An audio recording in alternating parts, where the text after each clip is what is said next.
बिस्मिल्लाहिर्रहमानिर्रहीम। अस्सलाम वालेकुम। Welcome to my channel. कैसे हैं आप सब? उम्मीद करती हूँ आप सब खैरियत से होंगे। मौजूद सामीन, आप सब जानते हैं कि म्यूजियम एक ऐसी इमारत या इदारा होता है जो फ़न्नी, सकाफ़ती और तारीखी अहमियत की हामिल अशिया की देखभाल और नुमाइश करता है।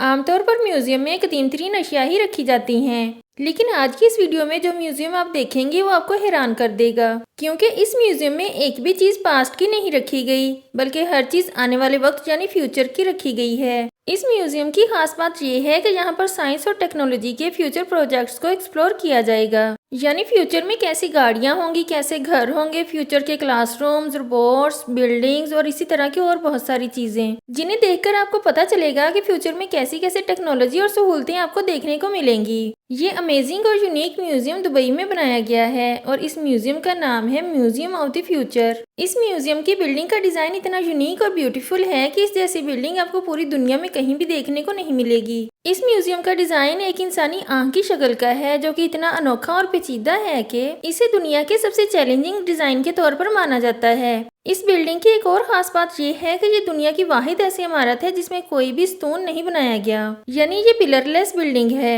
ये अनोखा म्यूजियम दुनिया की सबसे ऊंची इमारत बुर्ज अल खलीफा के करीब दुबई के शेख ज़ायद रोड पर बनाया गया है। इस इमारत को बनाने का प्रोजेक्ट साल 2015 में दुबई की ही कंपनी कीला डिजाइन आर्किटेक्ट्स को दिया गया था। ये म्यूजियम 7 फ्लोर्स पर मुश्तमिल है। इस बिल्डिंग की दीवारें मुकम्मल तौर पर स्टील की बनाई गई हैं, जिनके ऊपर खास किस्म के पैनल्स लगाए गए हैं। इस इमारत का हर स्टील फ्रेम और हर पैनल एक खास अंदाज में काटा गया है, जो इसके डिजाइन को मजीद अनोखा और दिलकश बना देता है। कंपनी का कहना है कि इस म्यूजियम का डिजाइन दुनिया के सबसे बड़े 3D मॉडल के तौर पर बनाया गया है, जिसमें BIM यानी कि बिल्डिंग इंफॉर्मेशन मॉडलिंग टेक्नोलॉजी का इस्तेमाल किया गया है। दुबई में मौजूद सैकड़ों इमारतों में से म्यूजियम ऑफ द फ्यूचर बिल्कुल अलग ही नजर आता है। इस बिल्डिंग के ऊपर जो पैनल्स लगाए गए हैं उनमें अरबी जुबान में तहरीर लिखी गई है। ये तहरीर दुबई के हुक्मरान शेख मोहम्मद बिन राशिद अल मखतूम ने मुस्तकबिल के तसव्वुरात के बारे में लिखी है।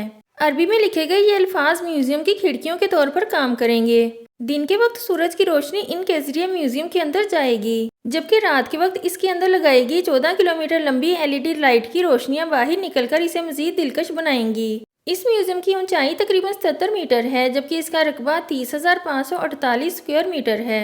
म्यूजियम ऑफ द फ्यूचर को दुबई में मौजूद एक छोटी सी पहाड़ी पर बनाया गया है, जिसके ऊपर रखा हुआ एक आंख की शक्ल का म्यूजियम इंसानों की टेक्नोलॉजी और कंस्ट्रक्शन में जिद्दत को जाहिर करता है। म्यूजियम के अंदर की कंस्ट्रक्शन और माहौल दुनिया के फ्यूचर को मद्देनजर रखकर बनाया गया है, जिसके अंदर रोबोट्स मौजूद हैं और मुस्तकबिल में होने वाली तमाम इजादात आप इस म्यूजियम के अंदर देख सकते हैं। म्यूजियम के बाहर 14,000 LED लाइट्स को लगाया गया है, जो रात के वक्त खूबसूरत कैलीग्राफी के मनाजिर पेश करती हैं, जबकि इसके अंदर साइंस और टेक्नोलॉजी के शाहकार मौजूद हैं, जो कि यहाँ पर आने वाले लोगों को मुस्तकबिल में 40 से 50 साल आगे की दुनिया दिखाएंगे। साल 2015 में शुरू होने वाले इस हैरत अंगेज म्यूजियम को 22 फरवरी 2022 को आवाम के लिए ओपन कर दिया गया। दुबई हुकूमत की तरफ से हर साल तकरीबन 10 लाख लोगों की आमद की तवक्को की जा रही है, जो इस म्यूजियम को देखने आएंगे। आज की वीडियो में इतना ही। नेक्स्ट वीडियो तक के लिए अल्लाह हाफिज।